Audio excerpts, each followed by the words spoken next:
Yeah, it's almost good afternoon, everybody. Yeah. Well, today I'm going to talk about aging in place among homeowners in Singapore. Is it really there's no place like home? Now, a unique feature of the Singapore CPS system is pre-retirement withdrawal to finance housing. In such an asset-based social security system, housing and retirement policies are very much intertwined. Home is both for asset enhancement and for retirement. The imperative questions are how much housing equity can potentially be unlocked, or will it be actually unlocked? If indeed it is unlocked, will the lump sum be converted to monthly payouts? So these are some of the questions that I'm going to talk this late morning. Now, the discussion center mainly on the potential economic values that can be unlocked for elderly homeowners. So in this presentation, the focus mainly will be on elderlies who are homeowners, and we exclude seniors who live in institutions, nursing homes, or other government welfare homes, or even sheltered housing, which provide residential care for the ambulant, destitute, or low-income elderly. So policy issue relating to income adequacy of this group of seniors would need to be addressed separately. For elderly homeowners, as seen in this slide, their HDB flat is their major financial asset. In my talk, when I refer to elderly, I mean those seniors who are currently 65 years and above. When I talk about future elderly, it refers to those aged between 55 and 64.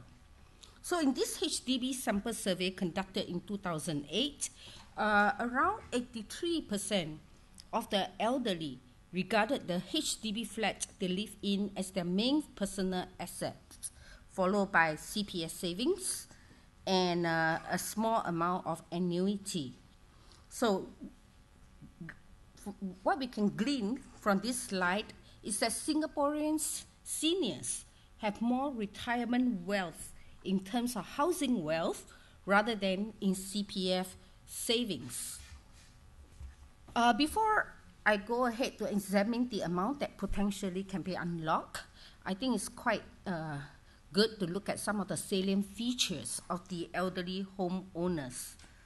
This slide compares the dwelling types between the elderly household and the younger household using the data from the Census of Population 2010.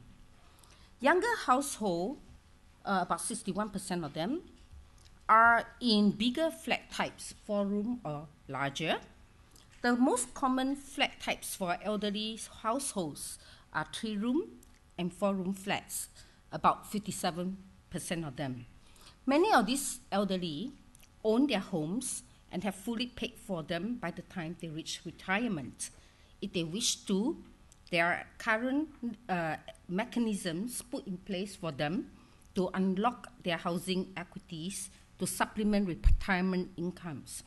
They can downsize, or I would rather say right size, to a smaller flat or a studio apartment. They can consider subletting a room or the entire flat.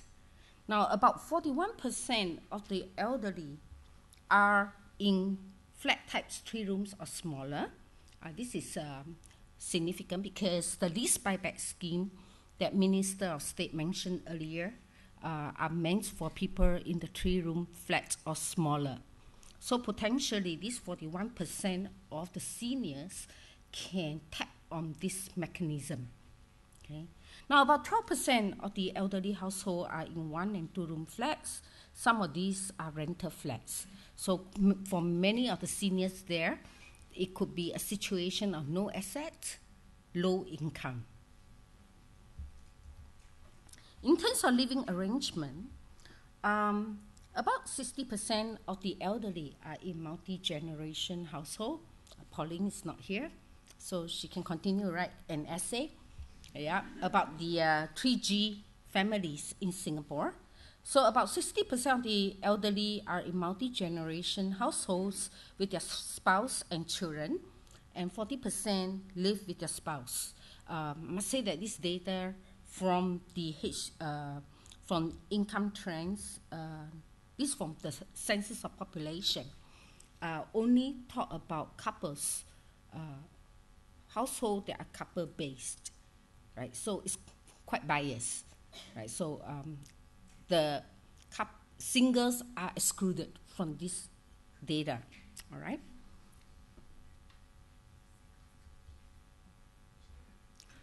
I thought it's also, since we are talking about financial instrument, it's also good to look at the highest attained qualification of the current elderly and our future cohort of elderly. Okay.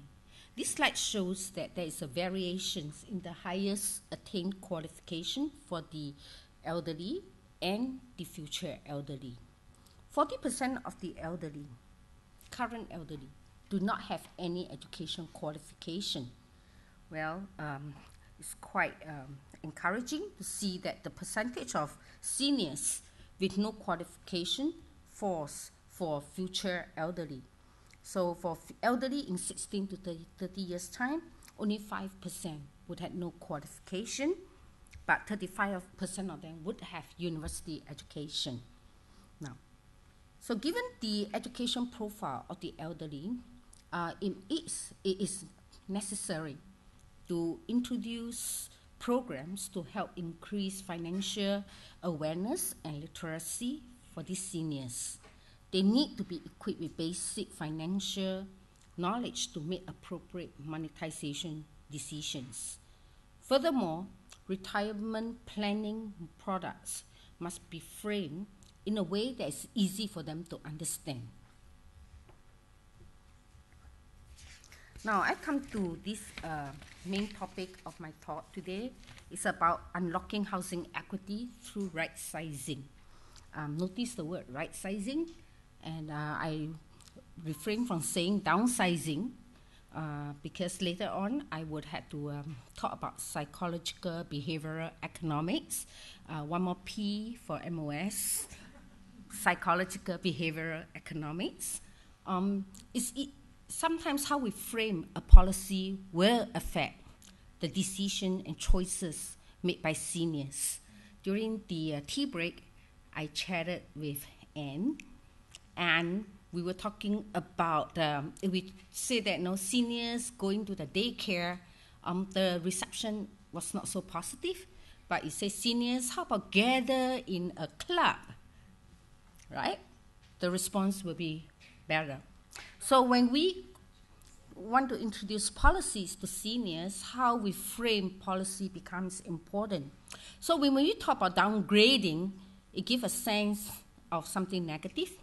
But when we say right sizing, it may be more appealing and more neutral. Okay. So downsizing or downgrading tends to imply a loss, while we say about right sizing is neutral and can be perceived as a gain.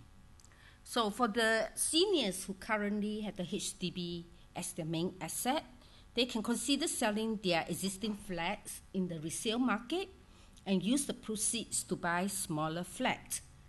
So the graph here shows the amount of housing equity that can be unlocked if the elderly right size to one flat type lower in blue or to two flat types lower. So for example, for elderly right now in a 4-room HDB, if this senior right size to a 3-room flat, and with the amount that is being unlocked here, that is about $91,000.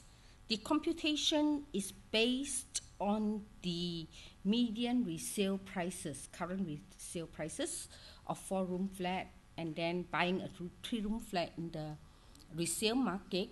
The amount unlocked is $91,000, and if this senior would right size to 2 flat type lower to a 2-room flat, the amount unlocked will be 158,000.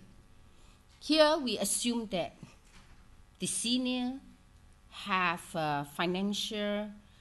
enough financial education to put the lump sum into some annuity product, okay, to convert the whole lump sum to monthly payout.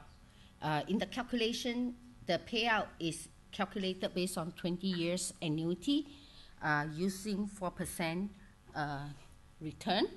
So the amount that can be generated from right sizing from 4-room to 2-room is about $957. Now, just to give you a rough idea, you look at the household expenditure survey, the latest available one is in 2007. The average household expenditure for those age 65 is about $1,500. Okay, so this may only meet almost like 2/3 or amount of the amount. But for those who are 65 to 75, the average household expenditure is around about $800. So it will be sufficient for people in that age group. But this figure is for 2008. So if we put in inflation, there will be still issue relating to income adequacy. Right? So right sizing allows retirees to supplement their retirement income, and at the same time, they are still holding to a smaller housing asset. This is very important for seniors because the survey data has shown that seniors express a strong preference to leave a bequest. So right sizing allows seniors to age in place, while at the same time, they are able to fulfill part of the desire to leave a bequest. Now, there are also many other policy initiatives to facilitate right sizing to studio apartment and aging in place.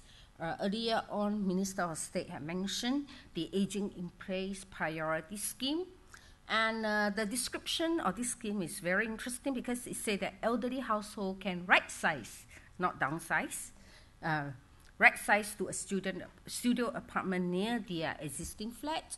And these applicants will be given more ballot chances if their existing flat, not necessarily HDB flat or even private property, is within the same estate or town or within 2 kilometers from the studio apartments being offered. Okay. There are also other multi-generation priority schemes whereby young couples and their parents, they can jointly apply for a flat that is paired with a studio apartment for the older parents, or a 2-room flat, and they will receive, this young couple and the parents will receive priority in the queue. So besides this, to encourage couples to live with their parents, those who apply for a BTO flat to stay with their parents will be given more ballot chances. So these are what the MND had put in place to facilitate aging in place for seniors. Now, instead of downgrading or downsizing from one HDB resale flat to a smaller one, the seniors can also right size to a studio apartment. So currently for those studio apartment in the mature estate, the prices of studio apartment in mature estate start from the $112,000, whereas those in the non-mature towns or estate is around about $75,000. So this slide shows that right sizing the studio apartment will yield higher monthly payouts. So if we inflate the numbers that I quoted just now on the average expenditure for elderly, around about $1,500, you put in the inflation. Right sizing for seniors in 4-room to a non-mature estate they will be able to retire quite comfortably. Okay. But moving out from the mature to non-mature estate, there are also costs involved. Okay. So under right sizing, seniors will be able to age in place, but there is no possibility of subletting. Current rules will not allow that. And there will be also very limited possibility of bequest. Now the next one is subletting. Subletting is the most easily understood monetization option. Information is readily available as HDB publishes the median rent by town and flat types on its website. Seniors can use the median rent as a guide before entering into a rental contract. Subletting allows seniors to monetize part of their asset and they can still age in place. So the option to leave the flat as bequest will still remain. Okay. And these are the subletting rental rate. That is to rent out the entire flat. This is only possible for seniors who have other housing alternatives, such as moving in with their married children. Now, the HDB survey also reports findings on why seniors will not consider a lease buyback scheme or a reverse mortgage scheme. The survey response highlights that subletting is preferred as they are able to leave the flat to the children. To many seniors, their flat is the only asset. They exhibit what the behavioral economists would call the endowment effect. Now, endowment effect, simply put, is just that it's hard for people to give up what they own, right? So, endowment effect remains strong even for future elderly. Future elderly would prefer options such as subletting or moving to a smaller flat. And in this survey, it also showed that some elderly adopt a wait-and-see attitude as they do not understand these schemes. Okay. Now, the lease buyback scheme is the least popular based on the survey. Almost like 80% of the current elderly and future elderly say no to such a scheme. This is because the lease buyback scheme is rather complicated for these seniors. It entails compulsory annuitization and possibly no bequest. Now, annuitization is a very difficult concept for this elderly. Annuitization is just converting a lump sum wealth into monthly payout, although it helps transform the risk and uncertainty of outliving their resources to receiving a guaranteed monthly income for life. People would decline buying such a product. Economists call this annuity puzzle.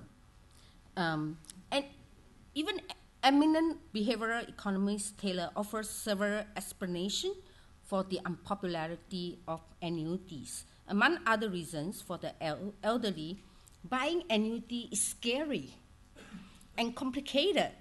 Shopping for annuity with hundreds of thousands of dollars at stake can be daunting, even for economists. So it's not surprised that the lease buyback scheme people are averse to it because they are not familiar with the product. And furthermore, the amount unlocked is to buy another unknown product to many of them, CPF Life. Okay, so public education on such product is thus needed. So I want to talk about the other piece, psychological behavioral economic theory. We have seen what endowment puzzle effect is. There's an annuity puzzle. People generally do not like annuity. And there's this thing about loss aversion. Singaporeans are familiar with this. It's kiasuism. People hate losing control of their money. So even if elderly decide to monetize the asset, the issue is whether people will convert this to monthly payout. Individuals thus may not be able to enjoy the economic advantage of annuity. One advantage of annuity is that it takes away the equally daunting task of calculating the optimal level of drawdown.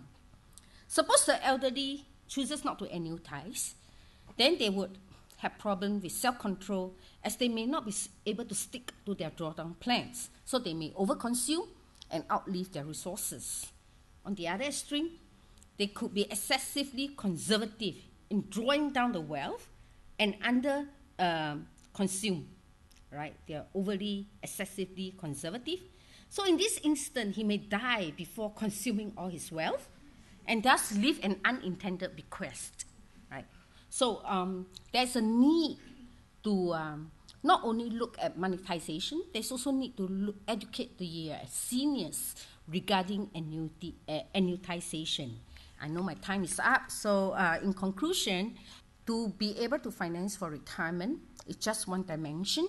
There's other preferences of the elderly that need to be addressed, such as being able to age in place and leaving a bequest. And these are affected by many social, cultural factors and even behavioral factors. With this, I end. Thank you.